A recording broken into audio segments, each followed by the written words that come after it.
Hello and welcome to This Week in Agribusiness. I'm Mike Pearson. Joining me this week on the floor of the Commodity Classic is Max Armstrong. And Max, it has been a great week in Denver, hasn't it? You know, this is a meeting that started back in the mid-90s when they first started these. They haven't been to Denver many times, as I recall. Generally, they go into a place like Orlando or San Antonio. But still, it was interesting to see the farmer turnout. It was. It seemed to be a very great turnout. A lot of conversation about what's ahead. And the Agriculture Secretary came. You and I both have had the chance to talk with her over the past few days. Absolutely, Max. And so I had the chance at Commodity Classic to check in with Secretary of Agriculture Brooke Rollins, and we talked about her 5-point plan at the USDA to work on HPAI. And I asked if this meant that culling was going to stop immediately in those farms with outbreaks.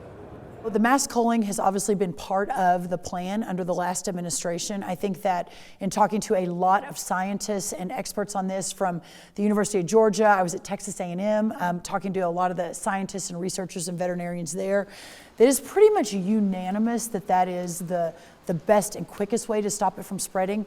But this is the Trump administration. We are always thinking outside of the box. We want innovative plans. We want to partner with governors and ag commissioners and state veterinarians from around the country. We have had some big operations come to USDA and said, let us pilot some programs where mass culling, maybe we can do some piloting here where you begin to breed and get the genetics for the general immunity that doesn't require vaccination, doesn't require mass culling.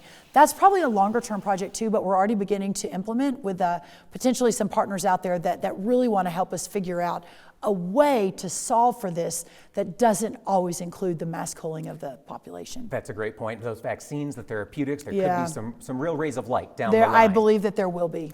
Now, in your brief term so far as Secretary of Agriculture, 2 weeks, yes. There have certainly been a lot of headlines. We've heard a lot about staffing at USDA, certainly in DC and around the country. How, from your perspective as an administrator, how is staffing at USDA? Do you feel like you have the right people in the right roles to complete the tasks that you need to do? So that's an interesting question. It's two-sided, right? You've got the career side where the Department of Government Efficiency, which I fully support, has come in and has begun to right-size the size of the federal government. There have been mistakes made. We've brought people back on. We will continue to every day assess the situation. I think that for all of your viewers, that's important for them to know that while we are cutting significant numbers of the 106,000 at the USDA, we have 106,000 employees, anytime you work to right-size, to downsize, to do a reduction in force, that's never easy, and it is imperfect, and it is something that we take very, very seriously.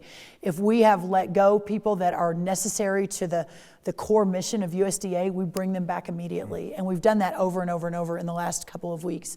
Having said that, on the flip side, our core team of, the President Trump team that's moving in to effectuate his vision, we continue to build that out every day, and hopefully we'll have a full team there in the coming weeks and months. As producers gear up to head to their local FSA office to get their spring planting work prepared, do you anticipate delays due to staffing or any concerns like that? We don't anticipate that, but the minute anyone sees that out in the field, that's what's so important to get back to us at headquarters in Washington. Our goal is any forward-facing, customer service employee with our farmers and ranchers, those are perhaps the most important people in the entire USDA, so that we will ensure as we're moving forward that we're protecting those particular jobs as we move into planting season.